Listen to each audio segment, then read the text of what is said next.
game player would put on like a console. Yeah. Oh, hey, we're live. I think it worked. Cause All right. breakage. I'm gonna see if this youtube.com/game. Commodore 64 games coming to the Switch. What is this? We all want that. Sure don't. Do not want this. Hey, it's live. Hey, it's working. I guess so. I guess you just have to open this YouTube page and it does it. Oh, now I'm hearing myself, so I'm turning that down. All right, let's see. Got a tweet about this. We all want that.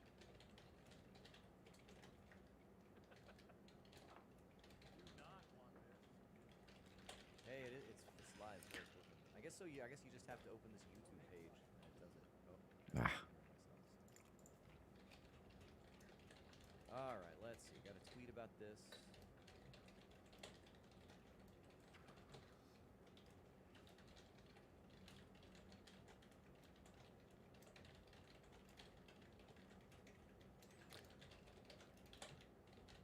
I don't want to read about this. I don't care about the Commodore 64 games, but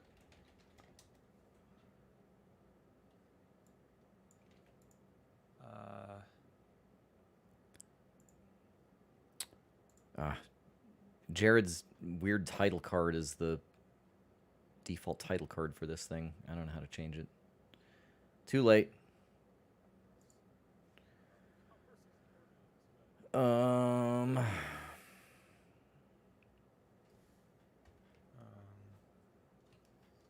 well, I think we're should we get this show on the probably good to start. let's do it. I just need to go to my phone in order to do this other thing, so hold on just a second.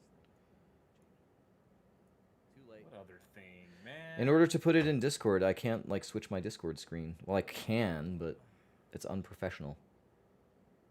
The Knights Guild. All right, share this, copy that, move it to Discord, and So be unprofessional. Like, I know. We run a high class event here. Sure do. Let's see. All right. Recording. All right, my audio looks great. How does it sound? Sound okay? Oh, I think so. Yeah. Once I get nice and close to the microphone. Oh yes. Sure do. All right. Okay, so we got a clap, and we can get her going. 1, 2. All right. The Knights Guild. Damn it. I know. Jeremy. Do I? It's Jared's title card for his LARPing hobby. All right. Oh, I can't do that. That's putting the chat window over the top of the thing. Sorry. Yeah, you can't do that. You want to talk about unprofessional YouTube chat? I thought it was just sharing the window, not the screen. I had to like really rig this up to make it work at all. You can do that. You can set that up. It doesn't work though. Yeah, but it's just OBS. Just sometimes stuff doesn't work. Legrand, Jolly. Perfect. Yeah, that's your. Got it. That's your gamer let's clap. tag. Ready? All right. Oh wait, hold on. I gotta hit record. I thought it was just sharing. All right, I'm recording. La la la la la. Okay. All right. 1, 2, 3. It doesn't work though. Yeah, but Did you guys really clap? I did. I didn't hear any of it. Pegged out. That's because Oh. Pegged out. it's because we're so good at it, you don't even notice. I'm at 133.6, by the way. Okay, thank you. Yeah, no problem. Got you. All right. Hello, everybody, and welcome back to the Game by Show podcast. It's December the 19th, 2021. This evening, we are here once again bringing you the video games of the week, I guess. I don't know. We're talking The about video games of tomorrow, today. I don't know if there's video games of this week. Well, that's left. That'll be. We'll judge that here in a minute. But anyway, my name is Legrand Jolly. This evening, no Red Eye Jared, Red Eye Dunn, which you know what that means, ladies and gentlemen. That means no UO Outlands chatter today, which is fantastic news for everybody. You know what? The spirit of Jared Red Eye Dunn of past is still with us, though, because the title card for this YouTube episode, if you're watching this on youtube.com/GameByteShow, is the Knights Guild. Because that's I not don't know on how purpose. to. Yeah. We don't know how to do what Jared does. There's Jeremy. Hello, Jeremy. Hey, everybody. Hey, guys. And Dale Jones. Hello, Dale. Dale's audio is out. I thought so. He was gesticulating over there like something was going on. That's okay. It's okay. His recording is still local. So for those of you who do our syndicated podcast, there will be no problem at all. Dale will come through loud and strong. But for those of you on YouTube, we're doing it live. Oh, there he is. He probably opened Steam. The question is if Dale even clapped. Does that work? Yes. Yeah. No, I'll tell you what happened was we need to reclap because as soon as I clapped, like a second after that, the mic stopped working. So. Did you stop your recording? Yeah, and I had to restart it because it froze Audacity as well. Okay, that's all We'll right. reclap We really can quick. clap Ready? it and I'll link it back up. You don't have to start over. 1, 2, 3. Bam. There it goes. And there's Dale Jones over there. Hello, Dale. How you doing? All right, a little bit frazzled. Frazzled? How come? What's up, man? It's just the holidays. It's just That a time bunch of year. stuff. I've just been busy, man. Just busy. People get stressed out. Busyness. I've really Yeah, tried to but- pull it back on the holidays. Like and it's hard to do. I think I've talked about this before, and I'm just going to bring it up again. Like scaling back on the number of things that you're doing. Like not even just not having the budget. No, really though. You know, like I'm all about it, dude. I'm all about and it was hard. Like I tell you, the first year that I'm like, okay, I'm putting the brakes on Christmas. Like I'm grinching out. No, I'm not grinching out. I just changed the focus of the holiday. But I was like, you know what? It's like 2 presents. Like you're gonna get some good presents, but there's gonna be like 2 of them. And like the week or 2 beforehand, I was looking. I'm like, oh no. Like I didn't do enough. Like I gotta. Like you still get that stress a little bit. And I just want to encourage people out there to go through that because you have to come out the other side and to make Christmas. You want to know what I do? What's you that? Want to know what I do? What's that? Well, first of all, this year, same thing with us. Like, I feel like I've done more Christmassy things this year than I have in years past. Like my wife, wives, right? Like they've always got all these plans. Oh, yeah. We got to go do the Christmas thing and look at the Christmas lights and do the Christmas party and I'm fine. So this year I was like, I didn't say no to anything, and I've done all this stuff, and it's been fine. But you know what I do throughout the year? I like set aside an item in my budget. And I set aside money every single month. And by the time I get to November, I have all the money I need saved up. And I don't even stress about spending it because I already have it allocated. So that's what I do. And that's the wise way to do it. But here's now what I do aside from that is I take that budget and I cut it like in half or more. And I tell my kids and I say, you buy okay. yourself a new Xbox, right? I save it for me. No. But what what I want to do is I want to model to my children, like, here is something that you can do. And so we've done little service projects and they knitted some of those fleece blankets to take down to the Ronald McDonald House. And it was hard for them too, because they're like, Dad, and we'd go to like the angel tree, and I'd pick like 12 angels. And my kids probably won't ever hear this, but my older daughter was like, Dad, that's our Christmas. And I'm like, no, just try. And so it's hard. Like I get it. And it was hard on me too, the first couple of years, but now it's like, you know what, just focus on some other things. And so I hear you, Dale. And I've tried to pull back on, and it's never perfect. Like I'm still a little bit like, should I be doing something different? But you almost have to like look the hard thing in the face and just do it. But it was just so bad every year. And even when you have like all those presents and stuff, like how when you eat too much food and you're just like, like that's what it felt like every year. And I want people to know that you can make a difference. And I get a lot of pushback on it too. Like they're like, no, how dare but I think it really is a better way to do it. So bravo, Legrand, good job. I think continue honing your holiday season because I think it's worth it. We do the same thing as we make sure that we give, and the kids know, and they engage and they do those things too. I think that's important because I don't know. There's people that COVID has hit a lot of people in a lot of different ways, and there's people that don't have. Yeah. And yeah. I and my kids, that we have plenty and more than plenty. Yeah.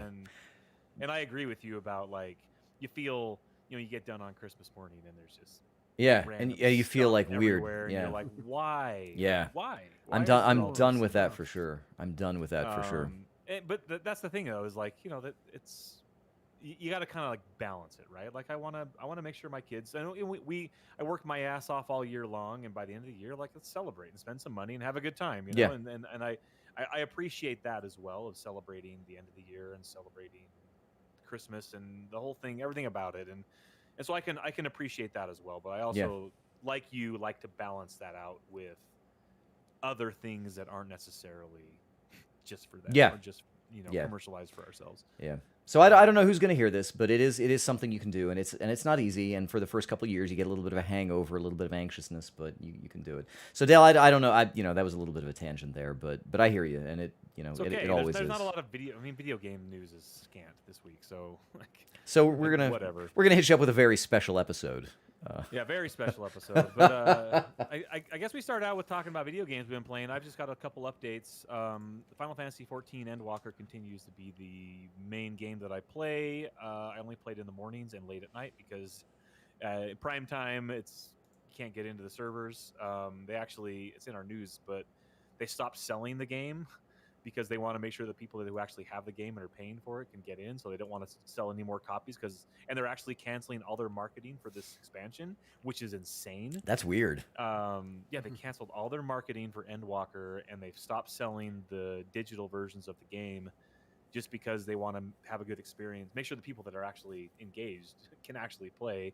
They've now given 21 days of free game time, which at this point, like, we're talking millions and millions and millions of dollars of lost revenue that they're giving up just because they want to make sure that players who are playing the game are able to play the game. That's a pretty good example of like hitting that sweet spot. Like there is such a thing as like, talking about overeating and stuff like that. I mean, if your mouth is too big for your stomach, this is an example of not having the pipes, to kind of handle the thing. And so you actually do have to essentially leave money on the table or give back. I mean, actually go negative for a bit to try and equalize to get things going. I did imagine like the goodwill that they're earning, like just by taking care of the people, and Yeah. it shows. Like the game, first of all, Endwalker is phenomenal. Like I'm at about the halfway point, I think, through the story. I'm at level 85, which the story quests are at level 85, and it goes to level 90 right now. So I'm about halfway through the story, and the part that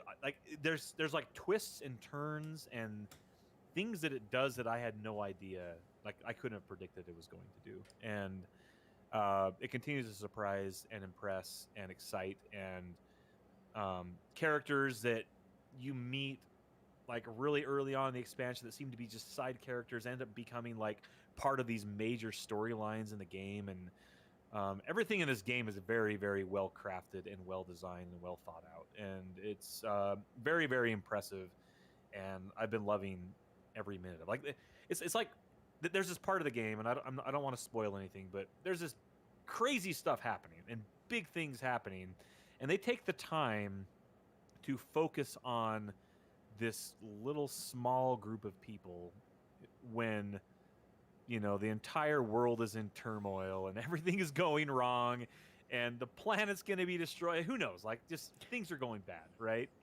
And they take the time to spend probably a nice good hour and a half long quest chain focusing on this very, very small group of about 10 people or less and what they're going through. And that just shows the strength of their storytelling and how good it is that, like, it's not all about the main characters, but it's about these little side stories and about what actually is happening in this world, and how people are, dealing with the problems, right? It goes deeper than just like, oh my gosh, things are bad, let's go and fight the bad guy.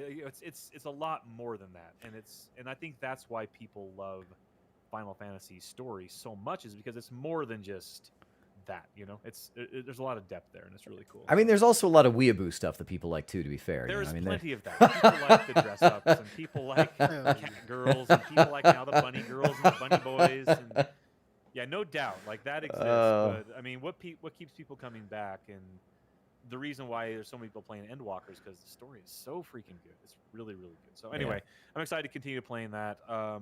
I also wanted to just check in on Halo Infinite. I played through a few more of the story missions, a little bit more of the open world stuff, and still having a blast doing that. Like I climbed the highest mountain in the map, with my grappling hook and just got up to the top there and planted a flag and said hello and jumped off to some more grunts. That game's awesome, man. I love. Really? I didn't go back to it this week. I didn't even look at I've it. unlocked all of the abilities you unlock. So there's like 5 different abilities. You've got like the grapple hook. You've got the sensor that you can sense enemies. You got the little wall you can build up. You have like a dash move, and you have like something else. And so I've unlocked all those now. So I'm spending points into there, continuing to play through the open world and kind of do stuff. Yeah, it's fun. I'm still having fun doing it. I played some more story missions, so down into the corridors, doing the corridor shooty bits, and which is fine. And then you get out to the open world, and it's like, oh, this is great, being out here running around and grappling hook on these trees and stuff like that. So that's been fun. But I also got into in the multiplayer. I started playing this mode called Tactical Slayer, which is now my game mode of preference in the game. Tactical Slayer is a battle rifles only, which is the 3-shot burst gun. Nobody has shields, so nobody has shields. There's no radar. There's no other pickups. There's no special abilities. It's basically you have to be tactical, sneak around the map. It's not you run and gun, you're gonna die. Like you have to sneak around, and most people will die in one 3-shot burst if you can catch them. And so I've been playing a lot of that mode and enjoying it way more than like the regular Slayer, like the throw the grenade in, shoot with the assault rifle, get too close and melee, and then we both meleeed each other. Now we're both dead. Like this is more like, okay, I'm gonna sneak my ass over here, like, and you can like see where they are, and the audio is not quite as good as like a Hunt Showdown, but it's okay. It's better than Battlefield. Battlefield's audio sucked. The positional audio, so you can kind of hear when people are running, and you can see people's tracers from their guns and know where people are. So if you crouch walk, you can like sneak up behind them and get the jump on them. So it's definitely a different feel of a game. Yeah, that's a definite departure from Halo. Are people at large liking that? Have you heard what the reaction is to it? I have no idea, but I get into games instantly when I play it. So lots of people are playing it, and I actually do pretty well at it because that's what I do in Hunt Showdown. Is all about sneaking around and getting a jump on people and being more smart with your positioning rather than just trying to beat somebody on the draw. Yeah. So I've been playing almost exclusively that in multiplayer, and actually have played quite a bit. I did try out the big team mode, which is the big huge map with the warthogs, and played some of that, and that's like I think 12 on 12. I think it's a 24-person server, and that's pretty fun too. But I'm having way too much fun playing this Tactical Slayer. So it's like here's my order of operations when it comes to video games right now. Okay. If there's no queue in Final Fantasy, I log into Final Fantasy and I play that. Okay. Yeah, if then.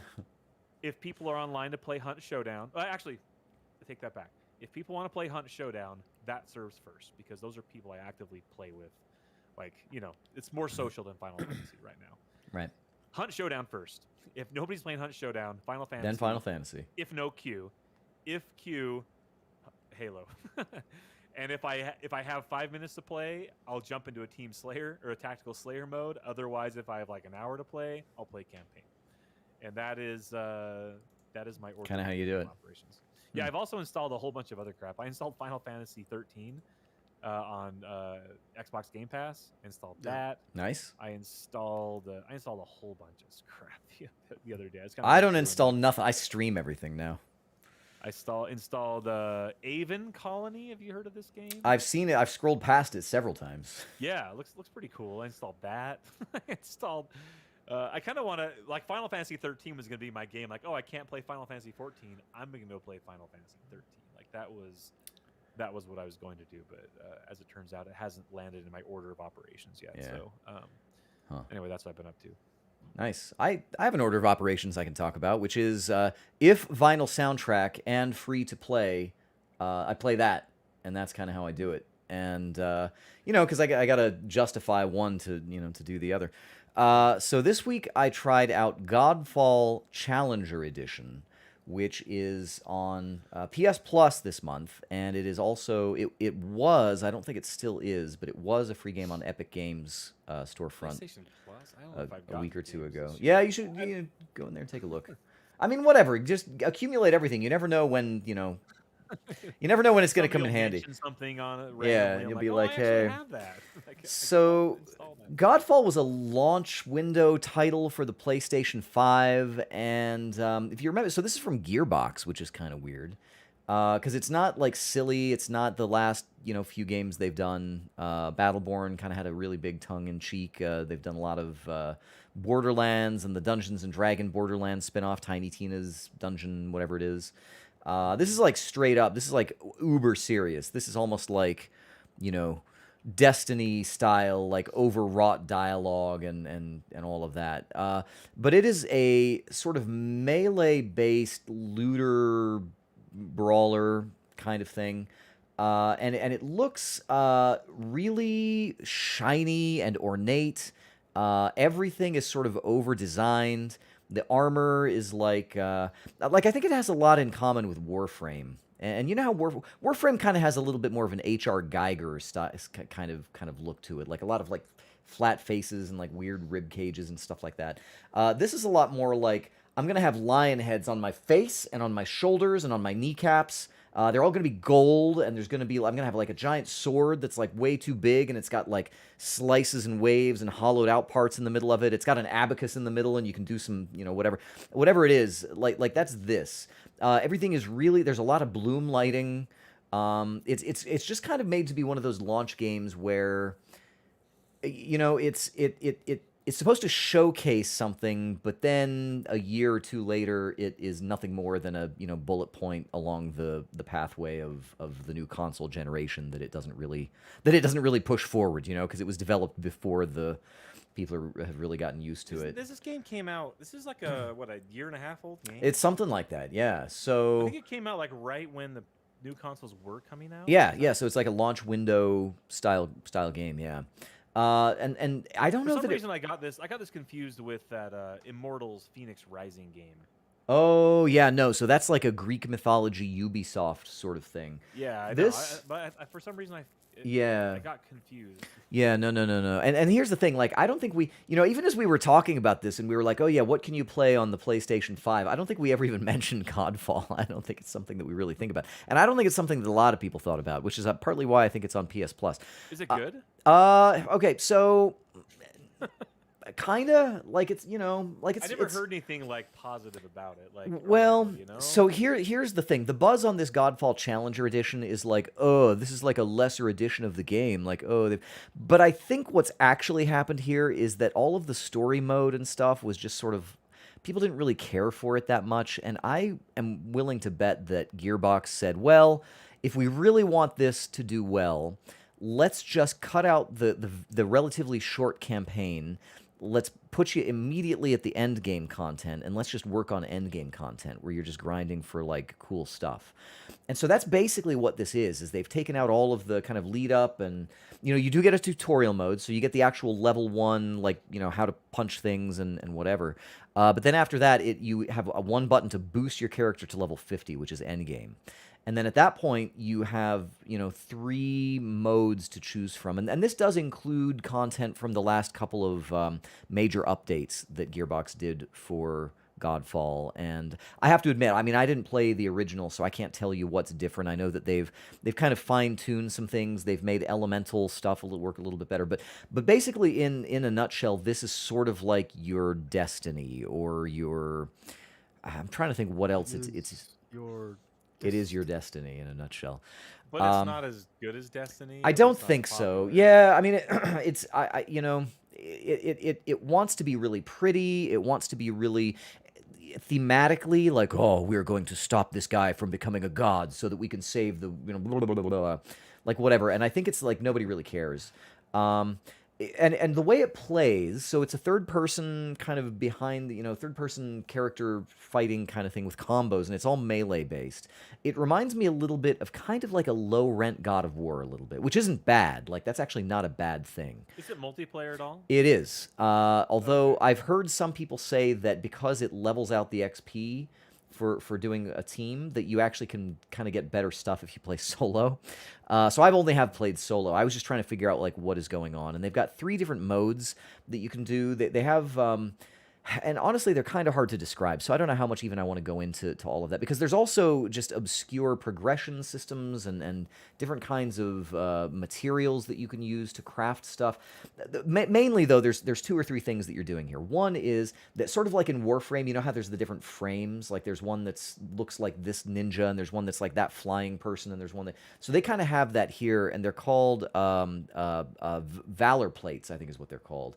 And they're like all these different kind of like knights or something, like all just sorts of different armors, and some of them have like flat faces, and some have pointy faces, and some of them have big arms, and some of them have big legs, or I don't even know. It's just all kinds of different stuff, and they're all like really ornate and really, but and I've only unlocked a couple of them. They give you when you boost your character, you can kind of pick one or two of those things. You have enough resources to buy a couple of those, and they don't feel super different to me. Mostly it seems to me that the weapons that you get, so in the same way that I don't want to compare it to Final Fantasy, but in the same way that you Monster Hunter actually is a better correlation for this, because if you have a great sword, it's going to have a particular move set, a series of combos, it's going to have special abilities. You can do dual blades, you can do there's just all sorts of different little kinds of weapons that do different things. And it seems to me, at least in the early amount of time that I've played, the different Valor plates that you get don't seem to really do a significant different set of things. Now, there is a leveling system for that. You can actually level up special abilities. There's a thing where you can summon like a phantom warrior, and I guess that's the standard sort of thing, and they can all do different versions of that. But basically, you are going into little discrete arenas that are all very pretty and very you wonder like who built this giant golden statue here or something like that. And you're fighting just different kinds of guys. I always wonder that in like I wonder that too. In video games, and I do too. Watching Lord of the Rings and seeing those huge statues that they're like. And at least there you've got like dwarves, but I actually, it's funny I mentioned God of War. It's like who, dude? I know, like dwarves. Like, how long did it take them to dig out this mountain and build all these pillars? I think about that constantly, and it reduces my enjoyment of video games substantially, because I'm just. And movies. I know. I'm just like, this is stupid. When you go to like the Sphinx and the pyramids. Who would have built this stupid thing? Why a person with a... Yeah, that's like one little thing. Like when you go into a video game, and it's like, you play the background goes forever, and it's like, and it's all like improbable too. Like there's this giant circular plateau on some like little spike that's up there, and so what did you do for this? What did you have parties here? Like, was this a gathering spot? Like, what is the practicality? I do that, and I do that with movies also, and everybody around me hates me because they're just like, Jeremy, shut up. We don't want to think about that. I just want to watch this movie. Anyway, so this is all about that. And there's 3 different zones that you can go into. They're all based on elements. There's an earth-based zone, a water-based zone, and an air-based zone. There's also elemental weapons and effects and things. And, air is like lightning effects, and earth is like poison effects, and water is like freezing effects. And what were they going for on this game? I'm watching some gameplay. I think what they were going for was Destiny, but only with swords and stuff. Melee Destiny. Huh? Basically, yeah. And it's sufficiently all right. The combo systems are pretty good. You can unlock different kinds of things to knock back enemies and do, Do you remember that crappy Dungeons and Dragons game we played? Yeah, I actually loaded that up when I played it just recently for some reason. I think it was I used it to test out the cloud streaming on the console when that launched, and that should have combat like this. Yeah, I agree. Yeah. This game looks like 20 times better than that game. And it doesn't look very good. I think it's maybe like 2 times better than that game. I don't... Oh, it's like all right. Maybe 4 times. Maybe 4. Okay, it's maybe 4 times better. With the 20, at least 4, though. The arithmetic is a little bit... I'm sorry. Sometimes we exaggerate. When we're trying it's to make true. A point, and It's we true. make, It's maybe 4 times better. No, it looks good. The loads looks kind of Dark Soulsy. Is it kind of difficult too? Kind of. I think it's more frustrating. Like one of the things I found is that the controls. You can't cancel out of animations really well, which I guess the Dark Souls is like that too. You once you commit to something, you kind of got to do it. I find that I'm mostly there's a couple things that really leap out at me. One is that I'm constantly dealing with ranged dudes, and I don't feel like I'm equipped to deal with them because all I've got is this damn sword. And so I've got to find a way to like run up to somebody while they're shooting at me, and maybe I'm doing it wrong, but I just can't like figured out. And they're like pretty good at running back too. So I just chase people around trying to do the basic attack on people until I can get a foothold, and then so that happens. The other thing is that there's no mini maps or anything, and the waypoint system that they have in this is really whack. And I think this is one of those situations where they reuse levels. The levels are not randomly designed. And so I think you're going to find yourself coming back to these levels over and over again. And so I'll find myself going to the wrong place because the waypoint pin is kind of generally in this direction. There's 2 ways that I can go, and I go the wrong way. And there's bad guys in there, so I keep going. And I come to a place where some door's not opening, and I have to backtrack all the way. And that happens to me a lot. Like, I'm constantly getting lost with the waypoint system in this. That's kind of frustrating. Here's the problem with games like this. It's unfortunate, but for games like Destiny or games like Marvel Avengers that wanted to be like Destiny but Marvel, right? You got to have people playing the game to care about that looters. You got to have someone to be able to show your cool shit, right? Yeah. If you don't have anyone to like, oh, dude, check out this new sword I got in Godfall. It's so awesome. I got it from doing this thing. And then we're like, oh my gosh, will you help me do that? Let's go to get it. We'll go run it together tonight. Like, if you don't have like people to play this kind of game, the loot stuff, you kind of like you've got to let it rest on its own merit, which is questionable. Which is probably, when the whole crux of the game is like get loot, get better stuff, get cool drops, and there's no one to show those drops to, it kind of takes away that core element of the game. And I think that's the problem with games like this. Like it looks awesome, it looks really cool, and the combat looks fun, but if I played it, I feel like, I would probably play it for an hour, couple hours, and be like, why would I invest more time into this, game that's designed to be a looter? Like it has to dominate your life. Yeah, despite it being good and having good mechanics, like I don't know why I would dedicate.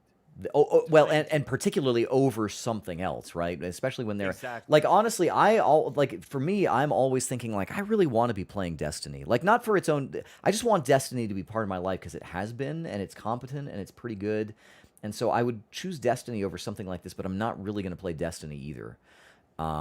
Music is all right. A couple quick comments on the game modes, and we can move on to Dale. But there are, since it is the end game, you're basically going to be revisiting like 3 main game modes. One of them is something called Dream Seeds, I think is what they're called, or Dream Stones. And it's sort of where you get to everything is sort of risk reward. So there's Dream Stones, which is like you're looking at a galactic map, and you can choose different levels to do, and you always have the option to engage the end boss to end your run.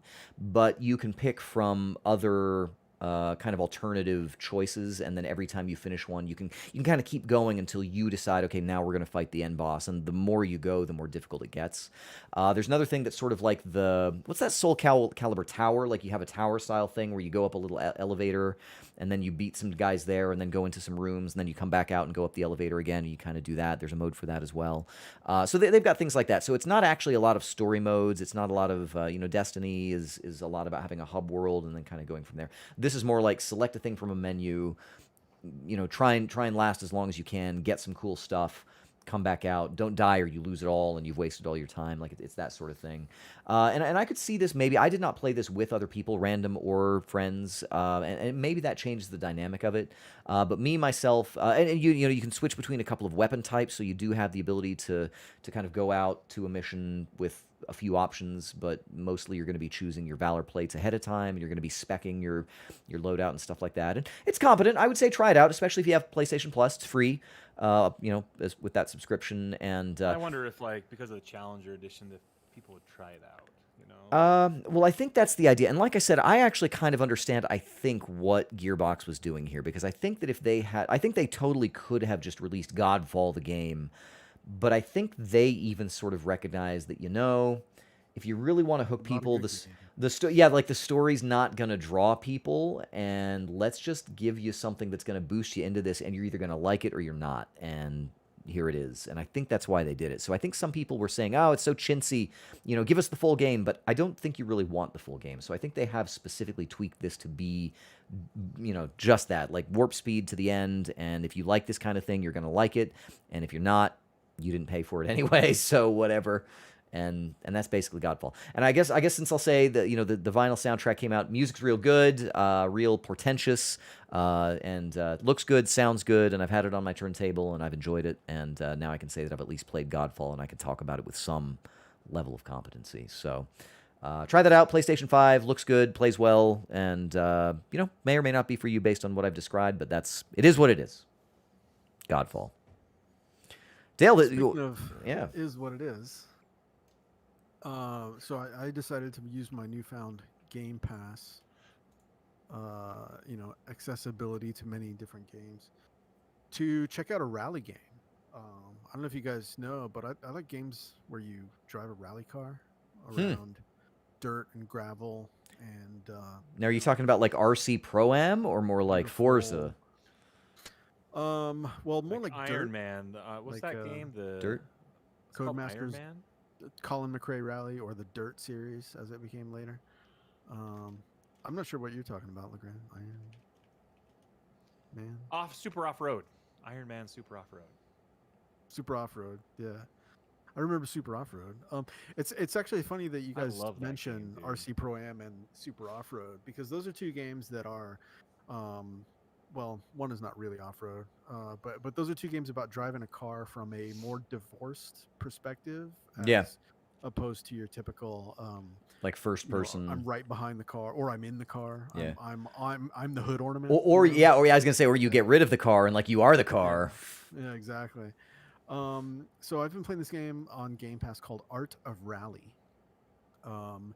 and it's by a studio called Fun Selector with a K and all one word, Fun Selector. Now, where are these guys? They've got to be like Poland or something, right? I'm guessing it's like Finland. I think. Really? I have no idea. Did you know that in Finland they have a specific accent for people who speak English? They don't call it Pigeon English; they call it Rally English, because they've got so many rally racers there.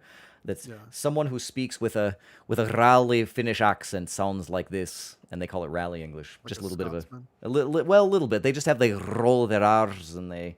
I guess it did sound a little bit Scottish, but anyway, they call it Rally English. So just a little trivia there. Okay. You're not just making that up? No, that's real. Look up Rally English. The Finnish accent, like the sort of poor man's English in Finland, is called Rally English. Okay, all right. No, I mean it sounds it's one of those things where like it has a note of truthiness to it, and it could go either way, because that's certainly nothing I've ever heard of, but it does sound plausible. Yeah. So anyway, it's a rally game, but it's not exactly what I was expecting, because when I think rally game, I think like Sega Rally, or like indeed like Dirt, or Rally Cross. You guys remember Rally Cross from the PlayStation, original PlayStation? That sounds familiar. Did you ever have the PlayStation Underground, like DVD? Yeah, the demo discs. The demo discs. Yeah, I think Rally Cross was on one of those. Either that, or it was on one of the like official PlayStation magazine demo discs. Anyway, I guess I like rally games going way back, but this one is interesting because it presents itself in art style as something kind of like that game, like either kind of like The Witness, how it has like the sort of like bright and airy, but also like very flat colors, in like a sort of sunny tone when it's not rainy or foggy. But it also kind of looks like Proteus. You know that game, Proteus? Yeah, where it's sort of like flat looking and like how do you describe it? Like it's made of polygons or something. Like the colors are. I think I know what you're talking about. Well, basically what I'm getting at is the kind of like the sky is a single tone of blue, and it's very bright, and like all the grass is a single flat surface of what is that, like normal mapped or whatever? Where it's flat, there's no texture to it. All the trees are similarly like sometimes it's a bare trunk, sometimes it's like got like it's a conifer with like branches on it, and sometimes it's if you're rallying in Japan, it's a cherry blossom tree. And so but anyway, like the whole thing is presented with kind of an interesting art style that makes you think it's sort of almost like a I'm just a vibing sort of indie sort of game. I'm just chilling, doing my rally thing, but it's really just I'm just vibing here. Yeah.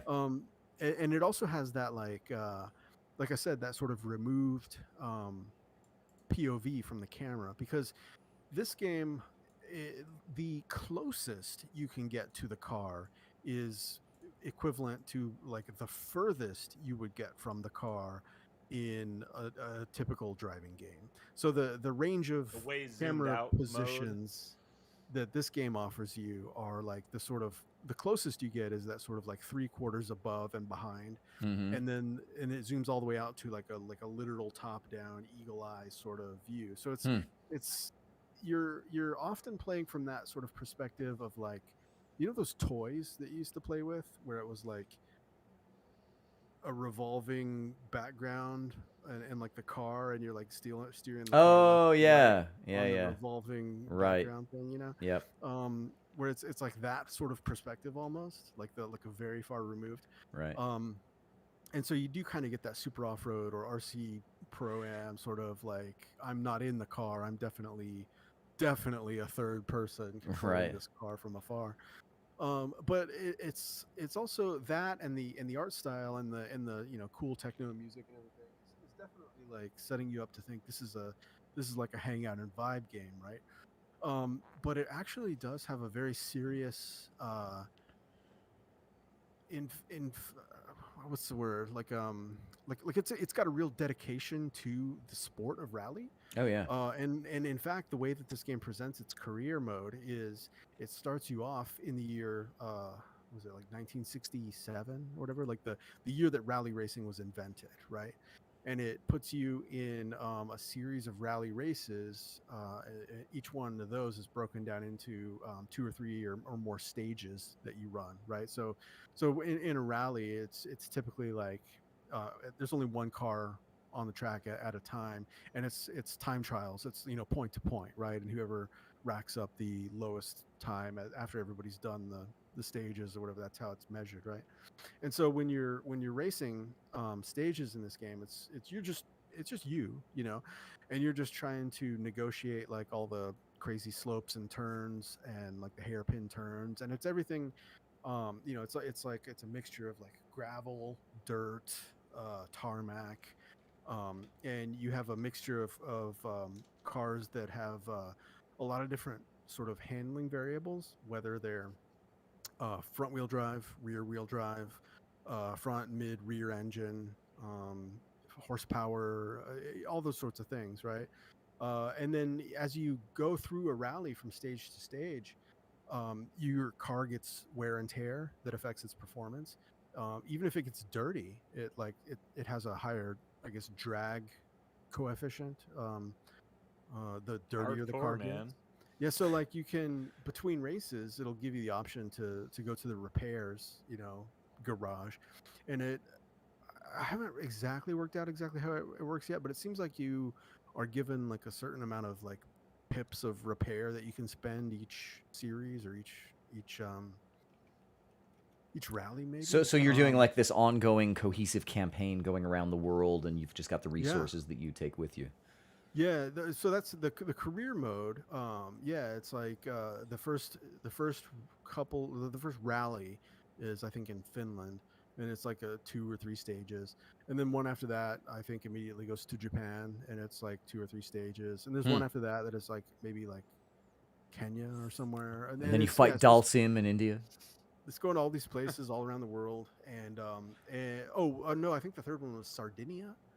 Wow. It's like these are like real places, right? But Yeah.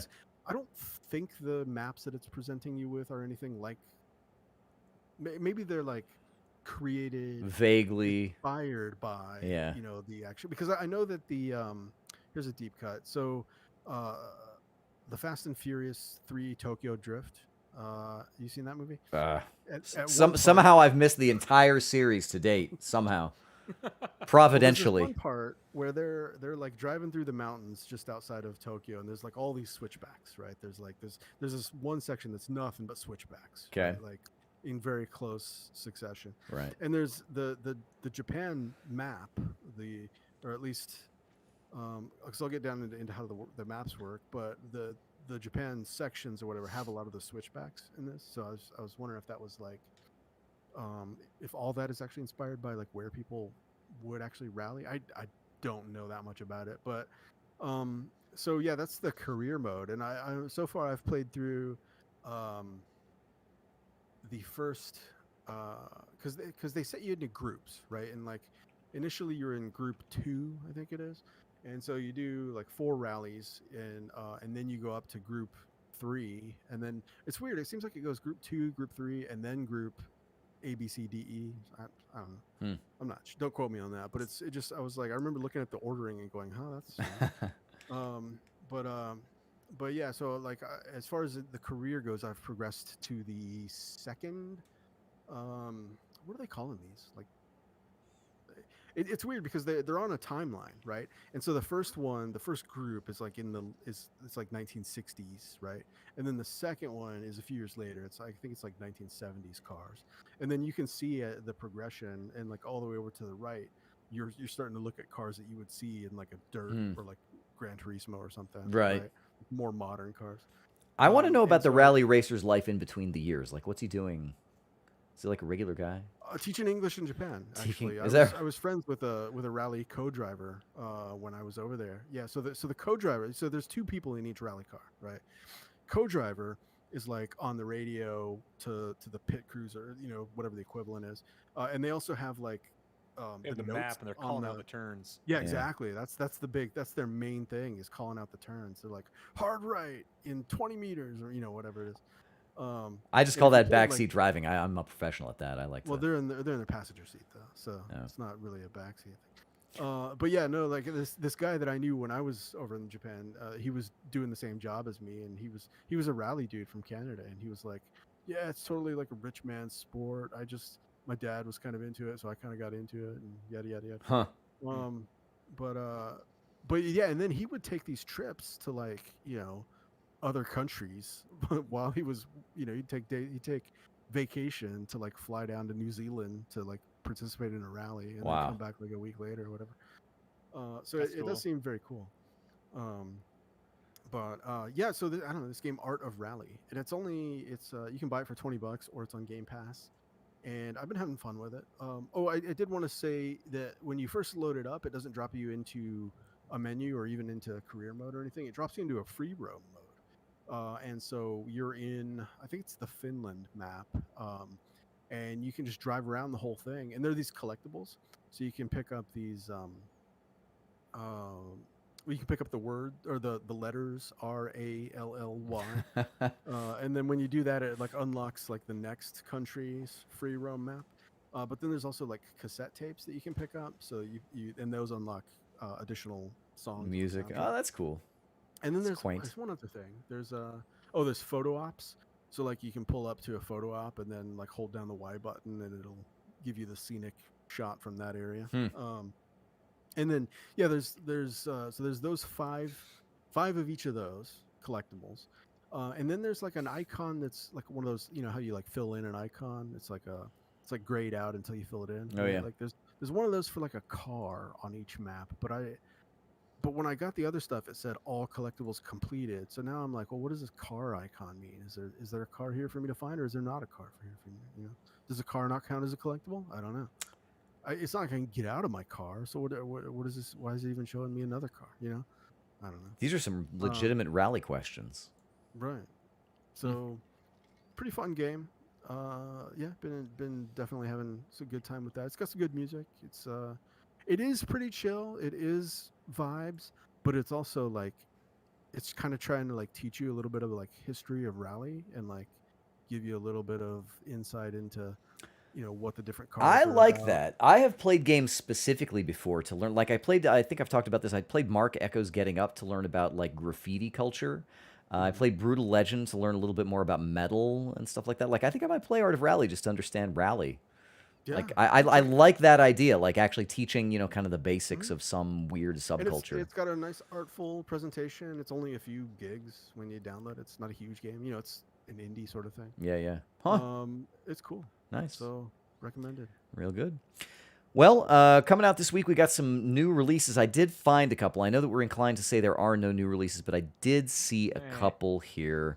One is actually something that Xbox, I think. So Image and Form, the guys who do the SteamWorld games and Thunderful games, the publisher, they're doing a game called The Gunk, which I've seen big time people on Xbox talking about because I believe it is on Game Pass. Oh yeah, it is on Game Pass. Yeah, that one comes out this week. There's a It's new. already out. That's already out. Oh, is it already out? Okay, all right. Yeah. I think it's on the list here. At well, I mean, this started a few days ago, so as of right now, you can play that. It's new. I think there's also so there was something else I saw in here. Well, there's a Five Nights at Freddy's, whatever. There's nothing in there, dude. It's like maybe the gunk. There's a 3DS game, Moonbound, which I'm kind of curious what that's about. Murder Diaries 3, Santa's Trail of Blood. Yes. All right, we're on that. New. Record of Lodos War, Deedlit in Wonder Labyrinth. Yeah, Carebots with a Z. Yeah, that's about all there is there. Although we will say that Baldur's Gate Dark Alliance is getting a release on PC after 20 years. So Baldur's Gate Dark Alliance is a very well thought of game on the PlayStation 2, and I think was there a GameCube version of that one? It seems like there was. I think it was on an Xbox 2. Was there all of those? Okay. Yeah. So that now you can play on PC as of this week. I did see something in here that was a decent rad PC Switch and game titles.com/whatever Trash Quest. I'm all about that. I hope it's about raccoons. I hope it is a raccoon real life simulator. I'll tell you what it's about. Trash Quest. It's a Switch game, so it could be probably trash. It's probably you know what? It's probably it's about looking. It's a raccoon platformer. I love it. I want it. $2 on sale. I might get it. Get but it with coins. I think I still have some coins. I think I might actually do that just for Metroidvania platformer with 0 checkpoints. What, dude? I'm gonna get this. I'm gonna totally get Trash Quest. I'm gonna get it. Cute protagonist. You play as a raccoon. These are the key features, by the way. 'Kay. Dynamic action and difficult boss fights. Okay. Pixel art graphics and a unique soundtrack. Okay. I think I'm in. I think I'm actually in for this for $2. Heck yeah. It looks pretty horrible, actually. Perfect. I was going to say that it's actually a Switch release list browsing simulator, Trash Quest. Oh, dude, this looks like some freaking Super Meat Boy vibes, dude. I'm going to get it. I'm not joking. I'm going to get it. For deals and freebies, the Epic Games Store. This is definitely Super Meat Boy. Like you, this is gonna be a hard game. I'm going to hate it. But you know what? You like Super Meat Boy. I do like Super Meat Boy. Maybe it's worth it for the trash. Is there trash? Metroidvania Super Meat. You're a raccoon. I don't know what you're. I mean, I hope there's trash. There better be trash. Epic Games Store is having a sale, and if you do a thing, you get a $10 coupon. I think it might be tied to claiming one of the free games. No, maybe? if you buy a game, everyone has a free $10 coupon. You have to use it on a $14.99 or greater game, and if you do that, they give you another $10 coupon, and you can do that forever. Now that's how they get you. Too bad there's nothing to buy. Like I is there look anything at that's the list 15? and I'm like, well, there's tons of stuff that's over $15, but I mean, well, but it's got to be over. Like, you could buy like that Immortals Phoenix Rising for $13 right now, which is probably a pretty good deal. I think like Assassin's Creed Valhalla is probably like $20 or less. That's with the coupon? Because I'm with the coupon. Yeah. Okay, that's So not bad. there's stuff on there. I mean, spoilers. I've got both of those games coming in for Christmas presents for my kids. So nice. I'm not going to get them on Epic because I'm going to have them on game consoles. On game consoles on PlayStation 5, their PlayStation 5 version. Yeah. So good man. But like, Far Cry 6 is like down to under $30 with a coupon. Battlefield 2042 is like $30 with a coupon. Oh, which, you know, if I was going to buy it, like this might be the place to buy it. That would be the time. $30, yeah. Yeah, I'll maybe wait. Guardians of the Galaxies down to under $30 with the coupon. Yeah, we had a friend of the show, Faulty Muffin, bid on that, so he said it's pretty good so far. He's liking it. Yeah, Assassin's Creed Valhalla is $20 for that. Not bad. Cyberpunk's $20. So adequately priced holiday. Yeah, they're sales. also giving away games every day for like. Check it, and come join us on Discord. We're trying to keep everyone up to date to remind you, because they'll slip by you before you. Oh, they released Final Fantasy VII Remake Intergrade on Epic. Oh, I've heard that if you have a lot of stuttering, you need to get it to run on like DirectX 11 or something like that. Yeah, it's $70 too. So wow. It's a premium priced PC game for sure. Yeah. But if you have a PlayStation 5 or an Xbox, I guess not an Xbox, but PlayStation 5, that's the place to play it. But yeah, PC gamers get it on here. It's a good game. It's awesome. I don't know if I would pay $70. $70 I mean, though. I guess I paid $60 for it when it came out, but I don't know. And then I bought the Intergrade DLC for 20 or whatever it was. But I got my money's worth out of it. It's a great game. Cool. News. We got some news going on. I'm going to first of all hit up the Nintendo Switch Indie World Showcase. Just going to run through a bunch of announcements here. We have something called... This happened? Yeah, listen to this. Listen to this. You're going to be interested in this first thing. Sea of Stars, which is a JRPG-inspired prequel to The Messenger. So it actually... Yes, it's a JRPG. No, I'm not kidding you. That's what it says. Messenger. The Messenger. So that's the side-scrolling, like, NES, like Ninja... What were you talking about? That game ruled, man. About that like game was Joan of so Arc awesome. with. Oh yeah, no.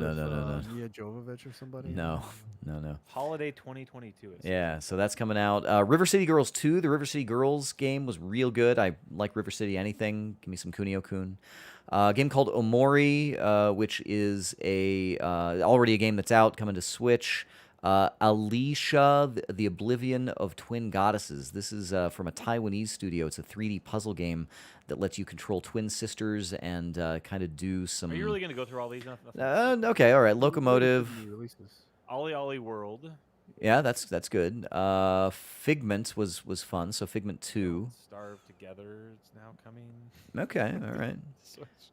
Chicory is good, so... Don't Starve might actually be a really good game on Switch because you can play it like couch co-op really easily. Well, Don't Starve Together also. I mean, actually, in fact, my little daughter was playing that with me here just recently, and I was teaching her all about beefaloes and stuff like that. It was a lot of fun. Did you teach her about burning forests down? Because I did. I was like, okay, if we pull up too many of these trees, I hate that game. Like, I don't like to play it myself, but I'll introduce it to my children and let them hate it too. It's a game. They love that stuff. This generation of kids, for sure. I think so. I agree with that. So that's going on. Stuff coming to Switch. The next Mass Effect game, which so far I think we've only really got a teaser. They might have shown something at the Game Awards that I might have missed. But that's going to be made in Unreal Engine, which, if you listened to us last week, you can make whole cities out of Unreal Engine in The Matrix. And it's pretty impressive looking. So Unreal Engine. I'm excited for this because Unreal Engine is definitely the most supported engine and impressive looking engine that's like, the mass market. Frostbite 3 is what they used for Andromeda. Yeah. Which Andromeda looked great, but It did. Frostbite engine has always been okay and looks awesome, but kind of got a little bit of whack things going on. Like I think Unreal Engine's probably cooler. Yeah. I'm excited for this. Yeah. I might play something from Mass Effect someday. There might be some flesh cubes. Oh, we need some flesh cubes. It's been a while. Remember the flesh cubes from Unreal Engine like 3 or something? Yeah, that was like Gears of War enemy, something like that. Meat cube. Yeah, the meat cube. That's what it was. CD Projekt is settling a class action lawsuit over the Cyberpunk 2077 terrible launch. This is going to be to the tune of $1.85 million, which I don't think they care too much about that. That's not very much. No, it's not very much. It's like... compared to how much they made off of that game, right? Yeah, right, exactly. There will also be no admission of wrongdoing on CD Projekt's part, which I think basically what this has done is has sort of laundered their need for an apology. And now they're like, well, legally, we don't have to admit any wrongdoing now, and it only cost us it's cost us less than $2 million, so that we're not legally bound to apologize. I really need to get back into that game because I liked it. I thought it. I mean, I liked the storytelling, the RPG elements. I didn't like the combat so much. But maybe the Game of the Year edition next year. Maybe they'll botch the launch of the Game of the Year edition. It's got to be better by now, right? It's been a year at this point. Right? I don't know. I mean, you can. I still have it installed. It's probably updated. We can have a rally race between Cyberpunk 2077 and Battlefield 2042 and see what wins. Yeah, I played 83 hours of this game. Wow, that's a lot. I don't think I played that much of this game. Here's something that's... they had that bug where it always stayed on when you exit out of the game and it would stay up. Yeah. Games have that. Yeah, they do. There's no way I played 83 hours of this game. I would have beat it.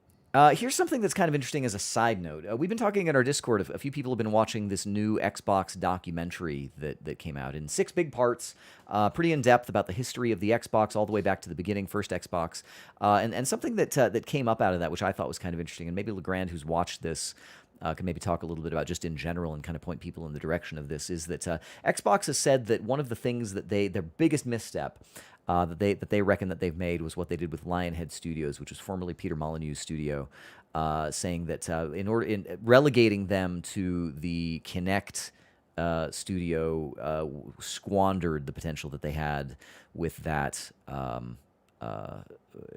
studio. So they acquired Lionhead in 2006 and shut it down in 2016.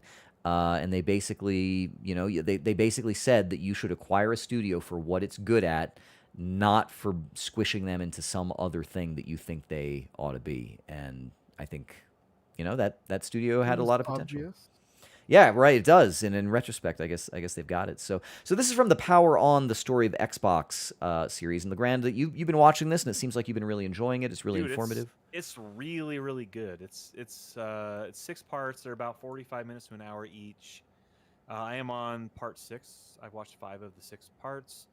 It's basically the history of everything Xbox from the beginning, from when it wasn't even a thing, and until the conception, to pitching it to Bill Gates, to making the first version, to when they tried to turn it on at E3 and it didn't turn on, to the Red Ring of Death, to everything. And it's funny because they talk about it, and it's a lot of very candid interviews with a lot of people who were involved in worked for Microsoft over the years. A lot of interviews with game journalists who've been covering the industry for years and years and years. Jeff Keighley's in it, for example. Yeah. And so a lot of like outside perspective, and then a lot of internal discussion. And I would imagine that a lot of this stuff is information that has never come up before, And they actually talk about the Kinect, how the Kinect is still used for like medical purposes and things like that, and it's actually found more use outside of video games than it has within video games, as PC gamer or PC modders started hooking up their PCs and kind of dicking around with it, right? Yeah. But, it's fascinating. Peter Molyneux, I think, is actually in the really, they found him. That's great. Talking about stuff. Finally got him out of that cube. Yeah. Yeah. But it's a documentary for people who like people who listen to video game podcasts should probably watch this documentary because it's fascinating. It's very, very interesting and insightful. I don't know. It's fun. It's interesting to see those things because we lived through all this stuff. Like as Xbox 360 owners, we lived through Red Ring of Death. Like we had that happen to us. We survived. To hear them talk about it, like it's funny because there's a funny quote in it where they talk about, we all joke about like all these funny things that happened when we were making the Xbox, and like, oh shit, this is gonna be a thing, and oh my gosh, they're on E3 on the stage and they hit the power button on the Xbox and it didn't turn on, and we all joke about these things that happened in the past, but nobody ever jokes about the Red Ring of Death. Like it's like this serious thing, but it's these are all people that we were all hit by a red ring at one point or another. Exactly. And they talk about the coffins. Everyone's talked about the coffins, and there's like some dude that gives some anecdote about how he looked in the back of UPS truck and it was just full of Xboxes. Just wow. It's a pretty cool documentary. I would recommend everyone to watch it. Huh, that's interesting. Well, good. Yeah. Maybe I'll check that out this week. Couple of smaller news items. This one I found kind of interesting. Hugo Awards, which typically have been for fiction writing, fantasy, science fiction, those kinds of things, have started doing video games. And Hades is the first video game to win a Hugo Award, which I think is kind of fascinating. And it's interesting that Hugo Awards in general are typically given to people like I don't know, Frank Herbert won one for Dune, for example. It's like that Hugo Awards. And Hades is interesting. The narrative of video games has been something that we've been talking about for, decades now, directly, like specifically talking about what does it take to make a narrative, creative work in an interactive medium. And so now Hugo Awards, since 1953 have been doing this, and this year's best video game category. So they actually have a best graphic story that they started in 2009, and so this year's best video game category was sort of a one-off thing. So, so I thought that was kind of interesting, and just another set of awards that we can announce on podcasts, and there you go. This is something that I thought was in the ever-evolving story of the Steam storefront, I'm not sure what to make of this, and you guys spend, I think, a lot more time browsing around what's going on in Steam. Have you seen the store hubs on No. Steam? I have not actually. Is that right? don't- Okay, well, I'm not sure what it's referring to. I'll have to go look. Yeah, neither am I. yeah, so store hubs are new, and it basically gives categories kind of a visual overhaul that makes them easier to browse, and it gives you kind of a feature-rich recommendations carousel that includes some new and top-selling and discounted Is this stuff. stuff out now? It is out now, yes. As of this last week, 2 days ago, this came out as of this recording. And so you can actually go over to the Steam Labs page, and then you can scroll down and hit Join the Experiment, and it'll take you into a store hub, and you can kind of see how that works. It's like a beta thing. Yeah, correct. Yep, Yeah, that's I don't exactly wanna right. Be a guinea pig. I'll let them. I mean, Steam the Labs alternative is is that you can use the crappy interface that they have now, It's which fine. I'm not buying stuff on Steam. no more. yeah, I Where's also. Steam Labs? Where do I get to that at? Steam Labs, you can actually I think here's a actually if you go to the story that we've referenced, there's a link in there and you can find it there and then find it and take a look at that. But anyway, just be aware that this ever gripey process of discovering things and trying to find what it is that you want, they're still hammering away on that. Oh, and here's the Baldur's Gate Dark Alliance on Steam. oh, there you go. We are telling the truth about these things. Man, that looks super old now. Yeah. Yeah, now it's like, oh yeah. Oh no, I don't actually want that. Kind of how those things go. We need to continue to report on the whole NFT growing pains thing that video games are trying to go through right now. The developer of Stalker 2, GSC Game World, they have both decided and undecided to include NFTs into Stalker 2.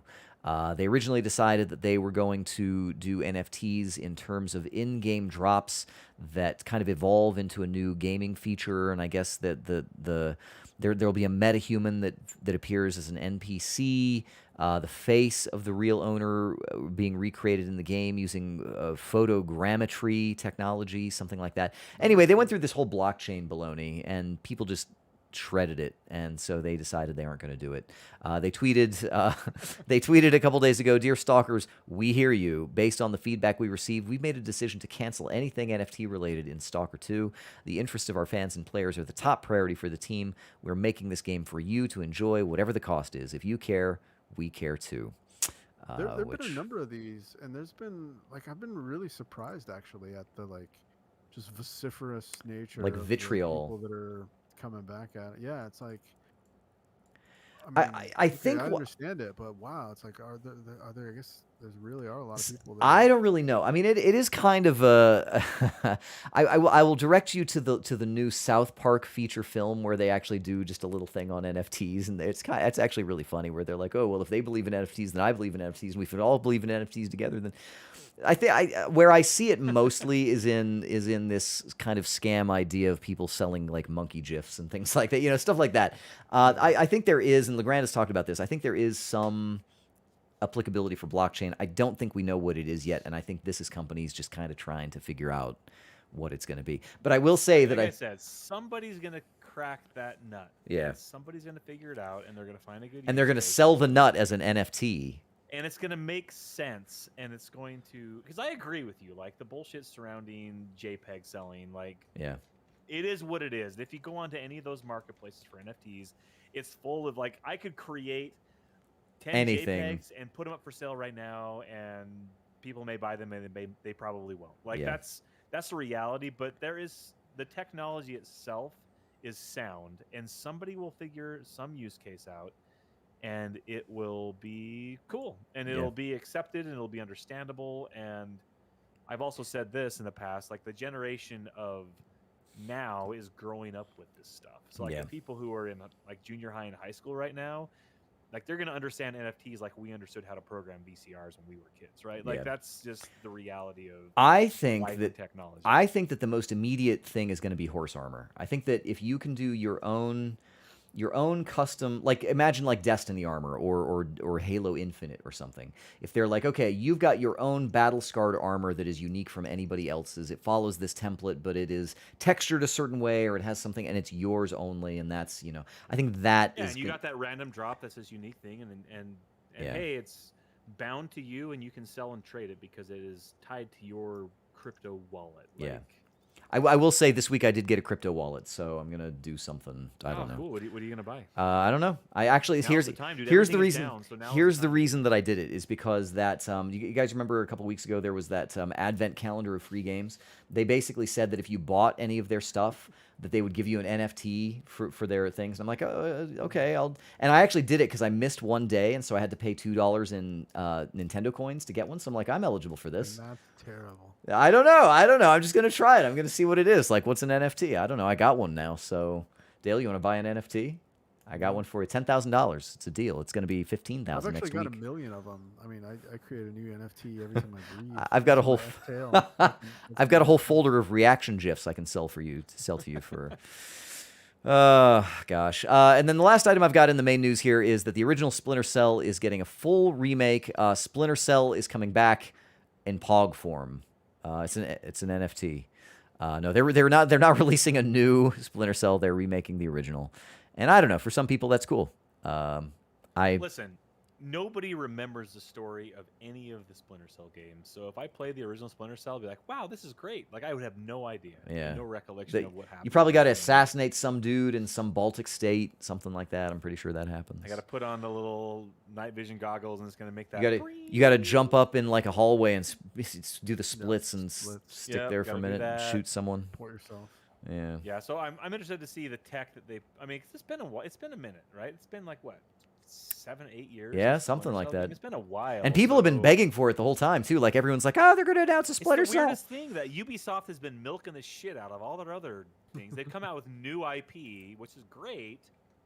But I mean, I really like Splinter Cell. I played the last one, whatever it was. Well, you know, there's just at Ubisoft HQ. There's this one guy who's in every meeting. He's like, "We got to do Splinter Cell," and everybody else is like, "Come on." They're doing that. It's that comic where the guy's like at the boardroom and he's like, "We should do a new Splinter Cell," and then the next frame is they throw him out the window or whatever. Oh yeah. And he falls We onto. need new ideas to make money. We got our sales are down. Our video. We games. need a downhill racing extreme mountain biking game. The lady next to him says, "Oh, we got to do we got to remake whatever." The guy's like this. How about a new Splinter Cell? And they throw him out the window, and he lands on top of the broken body. I love that. I do too. Isn't that a good? That's a good one. He falls on top of the broken body of the guy who says that they need to do Beyond Good and Evil 2. So that's the news. I thought that was happening. I don't know. Where is it? Like they showed it a few years ago, and now it's off the radar again. I don't know. I mean, it just hasn't had any news. Yeah, I don't know. Anyway, that is not all the news because we have the news speed run. Dale Jones, start that music. I